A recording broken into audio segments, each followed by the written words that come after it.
Hey, welcome to the Pharmacy Residency Podcast, a member of the Pharmacy Podcast Network. I am with Adam Baillio, who is a P3, but final year student at Roseman College of Pharmacy in Henderson, Nevada. And we're going to talk a little bit about some of the things that he's done to prepare himself for the residency application process that's coming up, but also he's got a great background.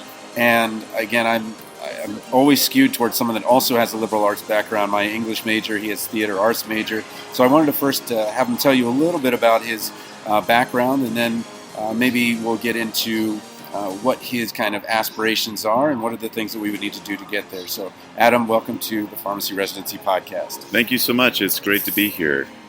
All right, so let's just start with first things first. You became a theater major. You are in the industry now. Tell me a little bit about what you've done up and through pharmacy school, and then we can talk a little bit about what you're hoping to come next. So I currently work for Cirque du Soleil. I'm in charge of LED costumes for one of the shows here on the Strip. Previously, I was an actor in one of the Transformers movies, Age of Extinction. I have been a stilt walker and an actor for Cirque du Soleil, and even a gondolier over at the Venetian. Cool. All right, so that is just beyond cool. And so now we're in pharmacy, and you had mentioned on another podcast episode that you had pharmacy in the background, though your family was in pharmacy. What made you, first of all, not go to pharmacy at that time when you just first went into college? So the time I was in college, I was single and blind to realities of the world. I thought, oh, well, I should pick a fun job, and I certainly did. But then I started having my own family, and reality started sinking in. So my wife and I started looking at other possibilities, and pharmacy is in my blood, and so that's the direction we went. Okay. I just talked to Medical College of Wisconsin students yesterday, and they talked about their 3-year program and going year-round. Can you tell me maybe some of the things that are a little bit different, that might be different than another 4-year school? I know that obviously you're not in a 4-year school to see exactly what the compare and contrast is, but what are maybe some of the advantages of the 3-year? Travis from Student Loan Planner says that if you're going to go to pharmacy school, the 3-year school is the way to go. Yeah, I feel like this school really has designed their whole education to hone the pharmacy student. I mean, I believe one of those students mentioned being in the round, and that's how our classes are as well. Is that what it's called, in the round? Yeah, so I was thinking Socrates, in ancient Greece, where we've got this sand pit, and they send, parents send their children to learn, and we're in the middle. So do you have in the round as well? That's right. So the students sit all the way around the room, and the professor, they may sit at the computer right in the middle, but most of the time they actually walk around. And so they're quite close to all of us, and it becomes a much more intimate environment, and we feel like that one-on-one communication with the professors. We also have a block schedule, so like I had all of cardiology within a few weeks, and that's the only thing I studied was cardiology. Okay. And then we moved on to all the other blocks, and so the block system, very interesting way to learn this kind of stuff, and then it's almost nonstop. We have like 6 weeks the summer of our P1 year, and one of 8 blocks off during our 3rd year, which starts as soon as 2nd year is over. Okay. All right, so tell me a little bit about what you learned as you were going through them. So you've only had 4 or 5 blocks so far? That's right. We're in the 5th block right now. Okay, so you're in the 5th block right now. How did you portion those blocks out to prepare you for the kind of residency that you want to do? So I knew that residency was a goal, and I was advised to pick rotations early that would help me make contacts that would make good letters of recommendation. Sure. Yeah, absolutely. So I did my institutional rotation at one of the hospitals here. I did a transplant rotation, and I'm currently in a cardiology rotation. Okay, so you definitely have the you have the background for ambulatory care, but also for hospital pharmacy and those kinds of things that you would expect in a PGY1. What kind of conversations did you have? We've just finished showcase number 3, which was 3 hours. Then yesterday, then 3 hours in the morning, then 3 hours later. You're no foreigner to hard work, but there is some bit of exhaustion to it. How did you approach your going to the showcase for maybe someone that's in a year from going to mid-year? How would they approach it now that you're looking back on it? Well, it was definitely intense, and I tried to take advice that I actually heard from your podcast.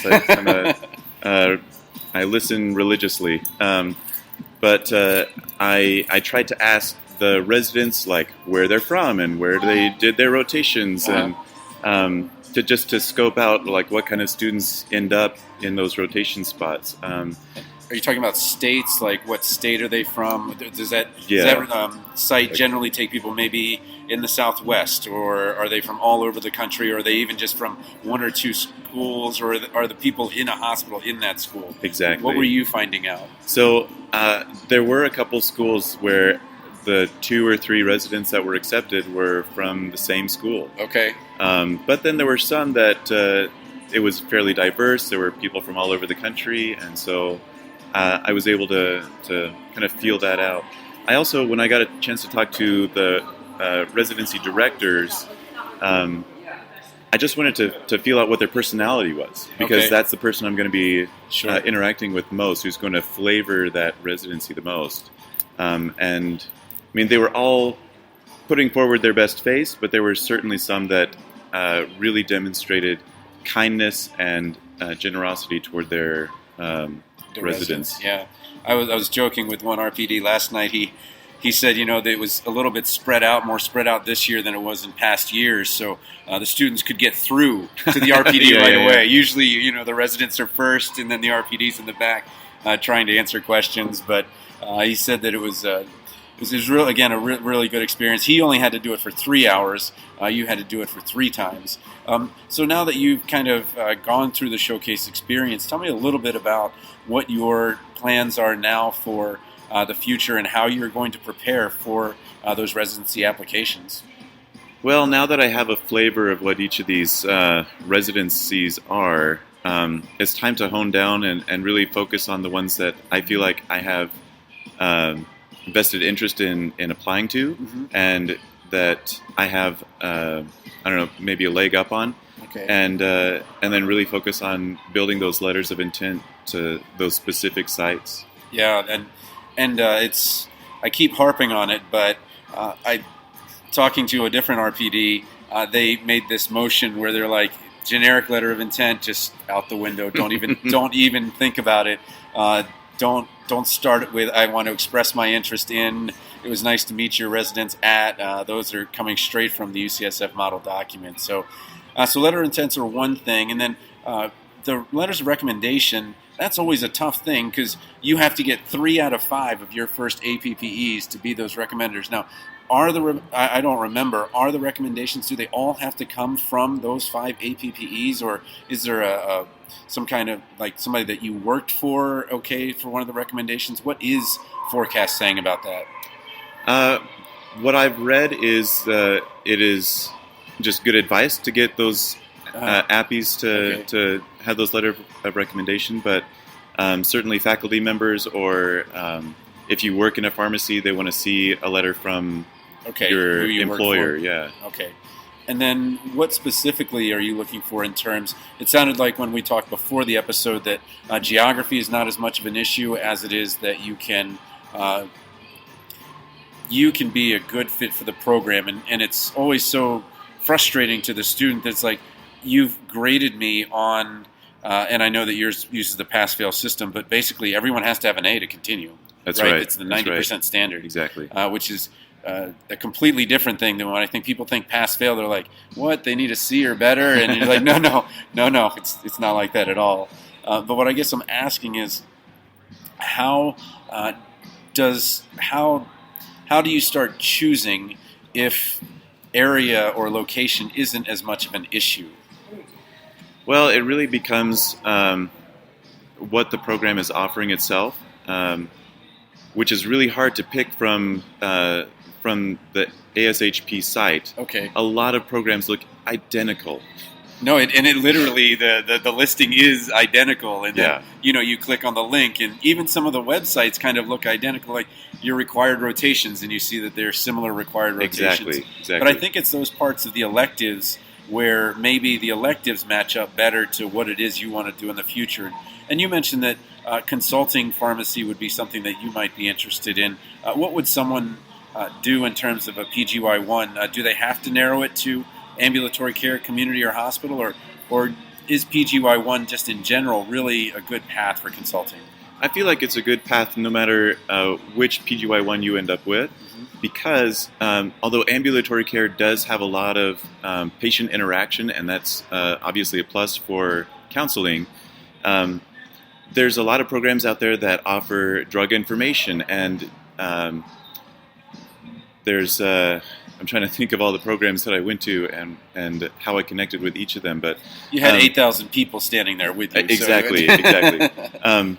But in each of those situations, you become the drug expert, and that's really what we want to be as pharmacists. And that's what's going to help you as a counselor when you're dealing with patients one-on-one. When you understand their disease states because you've seen it in the hospital setting. If you're taking Medrex in the ED, or you're doing transitions of care, those are all parts of the hospital experience that are going to apply to a counseling pharmacist position. And I want to make clear on this that I'm when I ask this question. When I took English, I didn't think, okay, I'm taking English so that I can write and help people with pharmacology or letters of intent later in life. It just worked out that way.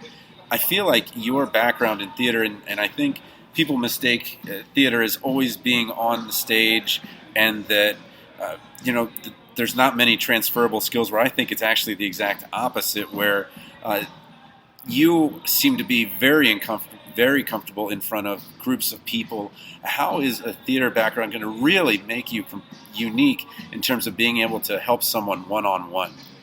Well, an advantage that I've seen even among my classmates is the development of soft skills. And maybe that's just my age, but some of it is because theater is a collaborative experience. You can't do it by yourself. No, yeah, absolutely. And so understanding that teamwork environment, really the way, even in hospital settings, how it's going to work is you have to collaborate with nurses, with doctors, with technicians. If you're not a team player, it's not going to work. And that's something that I really have brought to the table from my theater background. And let's talk a little bit more about that. So in a restaurant, you have back of the house and front of the house, and everybody sees the front of the house and how great that is. No one sees the hard work behind that. You actually have worked probably more in the back of the house, is That's that right, than yeah. the front of the house. And as a pharmacist, a lot of times we are working in the back of the house, and the patient never sees us. And tell me a little bit about how you make sure that the things that you're doing, even though they're not seen, are the things that really impact the patient, or maybe a story or two in your appies that you've just done something that you know impacted the patient, but the patient would never know. That's a good question. Because I feel like pharmacists, we end up kind of being the hidden, the hidden person that's kind of saving the day. That people are like, why did it take half an hour for my medicine? It's like, well, I just saved you $3,000 by solving this insurance problem, and here, you're upset that it didn't get done in 30 minutes. What are maybe even just some stories from your appies that you really felt that as a pharmacist, you realized that you made a difference, that maybe as a student immediately when you were P1, P2, you didn't know, wow, I didn't know that I would be doing this in the background that would help the patient in this way. What maybe are some stories that you have? Well, the first thing that comes to mind is a project I was given in my institutional rotation. The hospital, in fact, the hospital system was updating to the USB 800. And so all of the drugs that were on formulary needed to be readjusted as far as how long things could be on the shelf, or in the refrigerator, or in the freezer. Mm-hmm. And so they gave me a section of the alphabet and said, go find what you can. And so here I am as a student, like not even a full pharmacist, like digging through research, and I actually loved it. But I actually talked to a resident at that hospital today, and she was able to use that information in a project she was working on. Oh, that's great. So that's even another layer removed from the patient, but I know the work that I did is helping other pharmacists to take care of their patients. Okay, that's awesome. Well, now that we're kind of going into that, what would you hope for after your PGY1? What kind of experiences, whether in the hospital, whether in ambulatory care clinic? It sounds like you're kind of open to just kind of seeing what kind of foundation that PGY1 gives you, but what are maybe some hopes that you have for after residency? Because it is a tool. Right. Well, I definitely see residency programs as an opportunity to network and to build relationships not only with other pharmacists but with patients. I would hope to continue working in ambulatory care and build a practice as an independent consultant. Okay. I think that's really the connection with the patient is something that I'm hungry for. I understand. Yeah. Okay. And I think that you talked about the retail model at least being different on the last podcast episode you were on. But what I'm seeing is I feel like our interaction with the patient, period, is going to be different, where it's going to be that one-on-one, especially with those patients with chronic diseases over time. Well, I've asked you a lot of questions. Is there anything that I didn't ask you that you wanted to maybe talk about that you've just found over the last 3 years? Because you have probably made one of the greatest changes that anyone can possibly make in terms of a career. But it sounds like, and I've seen this over and over again, where somebody has a career and then they change, and it's like there is a place in pharmacy for them. Yeah, absolutely. I feel like the one thing that I've learned through all of this is that I may not have been able to have done what I've done 20 years ago. I may not have had the energy or the endurance. Okay. But we learn step by step, and we keep growing. And if you continue to build upon yourself, you can do remarkable things. I'm working full time, going to an accelerated school full time. I have 5 kids. There are times when I get home at midnight, knowing that I have to be at my rotation at 6:30 in the morning, and so having one job would be a nice break. That's right. And like the 7-month-old just woke up and will not go back to sleep for 3 hours. Okay. Yeah, I have triplet 8-year-olds, so I know, but I only have 2 jobs, so right. But it sounds like, and this is what I found over and over again, is that the parents and those of us that have kind of been around a while, we are just really good at managing time. If there is no time, we will find time. Yep. And we are just so focused in a way that I think that I could never have been as maybe a 24 or 25-year-old. But once you have that why, and I think that the family, for me, is absolutely that why, I do find myself there at night quite a bit. And I'll be leaving work sometimes in the morning at 8, and my boss is like, "So you're leaving?" I was like, "I got here at 5. I'll be back." Right? So we do have those times. I definitely appreciate you being on. Is there any last words that you have to maybe a student that's coming up behind you in terms of advice and what you would say after you just experienced what is the residency showcase? All I can say is, if no isn't an option, you find the yes. You figure it out. It just happens. Awesome. All right. Well, thanks for being on the Pharmacy Residency Podcast. My pleasure. Thanks for having me. Awesome. Hey, thanks for listening to the Pharmacy Residency Podcast. And if you're interested in learning more about the interview process, go over to Amazon.com where you can check out 100 Strong Residency interview questions, answers, and rationales in print book, ebook, and audiobook.